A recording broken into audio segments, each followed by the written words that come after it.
ಬಳ್ಳಾರಿಯಲ್ಲಿ ಭರತ್ ರೆಡ್ಡಿ ವರ್ಸಸ್ ಜನಾರ್ದನ್ ರೆಡ್ಡಿ ಕದನ ಶುರುವಾಗಿದೆ. ಬ್ಯಾನರ್ ವಿಚಾರಕ್ಕೆ ಫೈಟ್ ಆಗಿತ್ತು, ಫೈರಿಂಗ್ ಕೂಡ ಆಗಿತ್ತು. ಈಗಾಗಲೇ ಓರ್ವ ವ್ಯಕ್ತಿ ಸಾವನ್ನಪ್ಪಿದ್ದಾರೆ. ಜನಾರ್ದನ್ ರೆಡ್ಡಿ ನಿವಾಸದ ಸುತ್ತ 140 ಸೆಕ್ಷನ್ ಜಾರಿಯನ್ನ ಮಾಡಲಾಗಿದೆ. ಬಳ್ಳಾರಿಯಲ್ಲಿ ಭರತ್ ರೆಡ್ಡಿ ವರ್ಸಸ್ ಜನಾರ್ದನ್ ರೆಡ್ಡಿ ನಡುವೆ ಕದನ ಶುರುವಾಗಿದೆ. ಈಗಾಗಲೇ ಬ್ಯಾನರ್ ವಿಚಾರಕ್ಕೆ ಒಂದು ಫೈಟ್ ನಡೆದಿತ್ತು, ಫೈರಿಂಗ್ ಕೂಡ ಆಗಿ ಓರ್ವ ವ್ಯಕ್ತಿ ಈಗಾಗಲೇ ಸಾವನ್ನಪ್ಪಿದ್ದಾರೆ. ರಾಜಶೇಖರ್ 28 ವರ್ಷದ ವ್ಯಕ್ತಿ ಸಾವನ್ನಪ್ಪಿದ್ದಾರೆ. ಜನಾರ್ದನ್ ರೆಡ್ಡಿ ನಿವಾಸದ ಸುತ್ತ ಈಗಾಗಲೇ 144 ಸೆಕ್ಷನ್ ಅನ್ನ ಜಾರಿ ಮಾಡಲಾಗಿದೆ. ಯಾರು ಗುಂಪು ಸೇರಿದಂತೆ ಪೊಲೀಸರಿಂದ ಸೂಚನೆಯನ್ನ ನೀಡಲಾಗಿದೆ. ಯಾವುದೇ ಗದ್ದಲ ಗಲಾಟೆ ನಡೆಯದಂತೆ ಎಚ್ಚರಿಕೆಯನ್ನ ಕೂಡ ನೀಡಲಾಗಿದೆ. 144 ಸೆಕ್ಷನ್ ಅನ್ನ ಜಾರಿಗೊಳಿಸಿ ಈಗಾಗಲೇ ಎಸಿ ರಾಜೇಶ್ ಅಲ್ಲಿ ಆದೇಶವನ್ನು ಕೂಡ ಹೊರಡಿಸಿದ್ದಾರೆ. ಅಂದರೆ ಇದು ದೊಡ್ಡ ಮಟ್ಟದ ಜಗಳ ಆಗಿತ್ತು.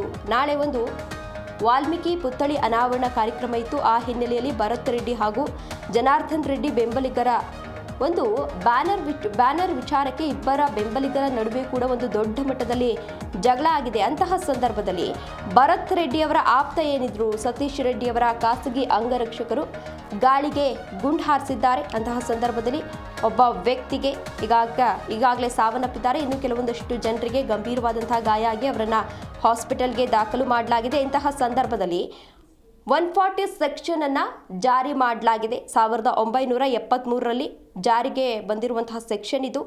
ಈ ಸೆಕ್ಷನ್ ಏನು ಹೇಳುತ್ತೆ ಅಂತ ಅಂದರೆ 4 ಅಥವಾ ಅದಕ್ಕಿಂತ ಜಾಸ್ತಿ ಜನ ಅಲ್ಲಿ ಸೇರೋ ಹಾಗಿಲ್ಲ. ಈ ಸೆಕ್ಷನ್ ಏನಾದರೂ ಜಾರಿ ಮಾಡಿದರೆ ಅಲ್ಲಿ 4 ಅಥವಾ 4ಕ್ಕಿಂತ ಜಾಸ್ತಿ ಜನ ಅಲ್ಲಿ ಸೇರೋ ಹಾಗಿಲ್ಲ. ಆ ರೀತಿ ಮಾಡಿದರೆ ದೊಂಬಿ ಪ್ರಕರಣ ಅಂತ ಹೇಳಿಕೊಂಡು ಪ್ರಕರಣವನ್ನು ಕೂಡ ದಾಖಲಿಸಿಕೊಳ್ಳಬಹುದು, ಕ್ರಮವನ್ನು ಕೂಡ ಕೈಗೊಳ್ಳಬಹುದು.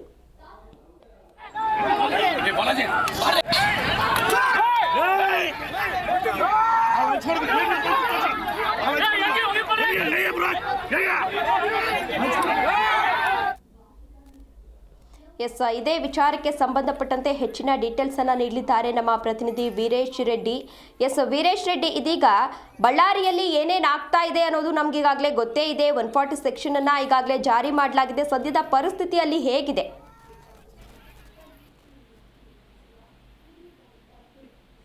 ಖಂಡಿತ ಏನು ಜನವರಿ 3ರಂದು ಮಹರ್ಷಿ ವಾಲ್ಮೀಕಿ ಪುತ್ಥಳಿ ಅನಾವರಣ ಕಾರ್ಯಕ್ರಮಕ್ಕೆ ಸಂಬಂಧಪಟ್ಟಂತೆ ಆ ಬ್ಯಾನರ್ ವಿಚಾರಕ್ಕಾಗಿ ಏನು ಮಾಜಿ ಸಚಿವ ಬಳ್ಳಾರಿ ನಗರ ಶಾಸಕ ನಾರಾ ಭರತ್ ರೆಡ್ಡಿ ಅವರ ಮುಖಂಡರ ನಡುವೆ ನಡೆದಿರ್ತಕ್ಕಂಥ ಮಾರಾಮಾರ ಗಲಾಟೆಯಲ್ಲಿ ನಿನ್ನೆ ಓರ್ವ ಕಾಂಗ್ರೆಸ್ ಮುಖಂಡ ಒಂದು ಸಾವನ್ನಪ್ಪಿರ್ತಕ್ಕಂಥದ್ದು. ಈ ಹಿನ್ನೆಲೆಯಲ್ಲಿ ನಿನ್ನೆ ತಡರಾತ್ರಿಯವರೆಗೂ ಸಾಕಷ್ಟು ರೀತಿಯಲ್ಲಿ ತೀವ್ರತರವಾದಂತಹ ಒಂದು ಆರೋಪ ಪ್ರತ್ಯಾರೋಪದ ನಡುವೆ ಏನು ಇಬ್ಬರ ನಾಯಕರ ಮುಖಂಡರ ನಡುವೆ ಸಾಕಷ್ಟು ತೀವ್ರ ಕಲಾಪ ಮತ್ತು ಗಲಾಟೆಗಳ ನಡುವೆ ಒಂದು ರೀತಿಯಲ್ಲಿ ಉದ್ವಿಗ್ನ ಪರಿಸ್ಥಿತಿ ಉಂಟಾಗಿರ್ತಕ್ಕಂಥದ್ದು. ಏನು ನಿನ್ನೆ ತಡರಾತ್ರಿ ಗೃಹ ಸಚಿವ ಡಾಕ್ಟರ್ ಜಿ ಪರಮೇಶ್ವರ್ ಅವರು ತಕ್ಷಣವೇ ಬಳ್ಳಾರಿ ವಲಯ ಐಜಿಪಿ ಅವರಿಗೆ ಕರೆ ಮಾಡಿ ಅಲ್ಲಿರ್ತಕ್ಕಂಥ ಏನು ನಡೆಸ್ತಕ್ಕಂಥ ಘಟನೆ ಬಗ್ಗೆ ಮಾಹಿತಿಯನ್ನ ಕೂಡ ಬರೆದುಕೊಂಡು ಕೂಡಲೇ ಹೋಗಿ ಪರಿಸ್ಥಿತಿಯನ್ನ ಶಾಂತಗೊಳಿಸಿ ಅಲ್ಲಿರ್ತಕ್ಕಂಥ ಮುಖಂಡರನ್ನ ಕೂಡಲೇ ತೆರವುಗೊಳಿಸುವಂತೆ ಒಂದು ಆದೇಶವನ್ನು ಕೂಡ ಹೊರಡಿಸಿದ್ರು. ಈ ಹಿನ್ನೆಲೆಯಲ್ಲಿ ಸ್ಥಳಕ್ಕೆ ಐಜಿ ಕಾರ್ತಿಕ ಸೇರಿದಂತೆ ಅನೇಕ ಪೊಲೀಸ್ ಅಧಿಕಾರಿಗಳು ಸೇರಿದಂತೆ ಜಿಲ್ಲಾ ಪೊಲೀಸ್ ಅಧಿಕಾರಿ ಪವನ್ ಕುಮಾರ್ ನೇತೃತ್ವದಲ್ಲಿ ಸ್ಥಳಕ್ಕೆ ಆಗಮಿಸಿ ಒಂದು ರೀತಿಯಲ್ಲಿ ಒಂದು ಪರಿಸ್ಥಿತಿಯನ್ನ ಶಾಂತಗೊಳಿಸಿದರಂತಾನೆ ಹೇಳ್ಬೋದು. ಅದರ ಜೊತೆಗೆ ಏನು ನಿನ್ನೆ ತಡರಾತ್ರಿ ಗಾಲಿ ಜನಾರ್ದನ್ ರೆಡ್ಡಿ ಮನೆ ಮುಂದೆ ನಡೆಸತಕ್ಕಂತ ದೊಡ್ಡ ಮಟ್ಟದ ಗಲಾಟೆಯಲ್ಲಿ 144 ಸೆಕ್ಷನ್ ಅನ್ನ ಏನು ಬಳ್ಳಾರಿ ಉಪವಿಭಾಗಾಧಿಕಾರಿಯಾದ ರಾಜೇಶ್ HD ಅವರು ಆದೇಶವನ್ನು ಹೊರಡಿಸಿದ್ದರು. ಏನು ಈ ಸಂಬಂಧ ಜನಾರ್ದನ್ ರೆಡ್ಡಿ ಮನೆ 200 ಮೀಟರ್ ವ್ಯಾಪ್ತಿಯಲ್ಲಿ ಯಾವುದೇ ರೀತಿಯಾದಂತಹ ಜನ ಗುಂಪು ಸೇರುವಂತಿಲ್ಲ ಅಂತ ಒಂದು ಕೂಡ ಆದೇಶವನ್ನ ಮಾಡಿದ್ದಾರೆ. ಈಗಾಗಲೇ ಜನಾರ್ದನ್ ರೆಡ್ಡಿ ಮನೆ ಸುತ್ತಮುತ್ತ ಸೇರಿದಂತೆ ಈಗಾಗಲೇ 144 ಸೆಕ್ಷನ್ ಜಾರಿಯಾಗಿದ್ದು ಬಳ್ಳಾರಿ, ವಿಜಯನಗರ, ಕೊಪ್ಪಳದಿಂದ ಸಾಕಷ್ಟು ಪೊಲೀಸರನ್ನ ಕೂಡ ಈಗಾಗಲೇ ನಿಯೋಜನೆ ಮಾಡಿರ್ತಕ್ಕಂಥದ್ದು. ಏನೋ ಇಂದು ಕೂಡ ಉಭಯ ನಾಯಕರು ಕೂಡ ಒಂದು ಸುದ್ದಿಗೋಷ್ಠಿಯನ್ನ ಕೂಡ ಇಟ್ಕೊಂಡಿದ್ದಾರೆ. ಯಾವ ರೀತಿಯಾದಂತಹ ಆರೋಪ ಪ್ರತ್ಯಾರೋಪ ಮಾಡ್ತಾರಂತಕ್ಕಂಥದ್ದು ಕಾದು ನೋಡಬೇಕು. ಇದರ ಜೊತೆಗೆ ಈಗಾಗಲೇ ಸಾಕಷ್ಟು ವಿಚಾರವು ರಾಜ್ಯ ಮಟ್ಟದಲ್ಲಿ ಸದ್ದು ಮಾಡಿರ್ತಕ್ಕಂಥ ಈ ಬ್ಯಾನರ್ ವಿಚಾರಕ್ಕೆ ಸಂಬಂಧಪಟ್ಟಂತೆ ನಾಳೆ ಕಾರ್ಯಕ್ರಮ ನಡೆಯಲಿದೆ. ಈ ಕಾರ್ಯಕ್ರಮ ನಡೆಯುತ್ತಾ ಅಥವಾ ಪೋಸ್ಟ್ಪೋನ್ ಆಗ್ತಕ್ಕಂಥದ್ದನ್ನ ಸದ್ಯ ಕಾದು ನೋಡ್ಬೇಕಾಗಿರ್ತಕ್ಕಂಥದ್ದು. ಸಿಂಚನ. ಓಕೆ, ಧನ್ಯವಾದ ವೀರೇಶ್ ತಮ್ಮೆಲ್ಲ ಡೀಟೇಲ್ಸ್ಗಾಗಿ.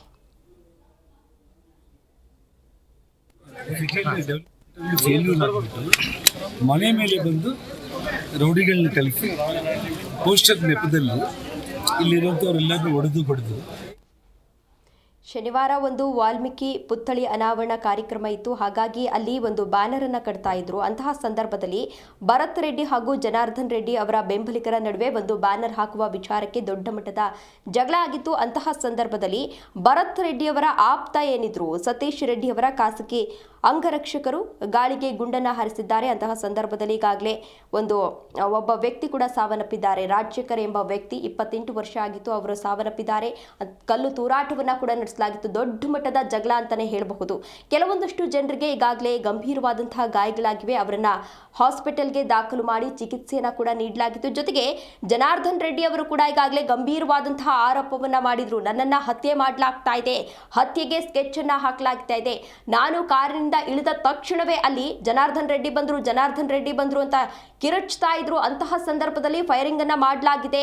ಇವರ ವಿರುದ್ಧ ಆದಷ್ಟು ಬೇಗ ಕ್ರಮವನ್ನ ಕೈಗೊಳ್ಳಬೇಕು ಅಂತ ಹೇಳಿ ಜನಾರ್ದನ್ ರೆಡ್ಡಿ ಅವರು ಕೂಡ ಈಗಾಗಲೇ ಆರೋಪವನ್ನ ಮಾಡಿದ್ರು. ಅಲ್ಲಿನ ಪರಿಸ್ಥಿತಿ ಈಗ ಯಾವ ರೀತಿ ಇದೆ ಅಂತ ಅಂದ್ರೆ ಬೂದಿ ಮುಚ್ಚಿದ ಕೆಂಡದಂತಹ ಪರಿಸ್ಥಿತಿ ಅಲ್ಲಿ ನಿರ್ಮಾಣವಾಗಿದೆ. ಹಾಗಾಗಿ ಈಗಾಗಲೇ 144 ಸೆಕ್ಷನ್ ಅನ್ನ ಕೂಡ ಜಾರಿ ಮಾಡಲಾಗಿದೆ. ಹೈ ಸೆಕ್ಯೂರಿಟಿಯನ್ನ ಕೂಡ ನೀಡಲಾಗಿದೆ.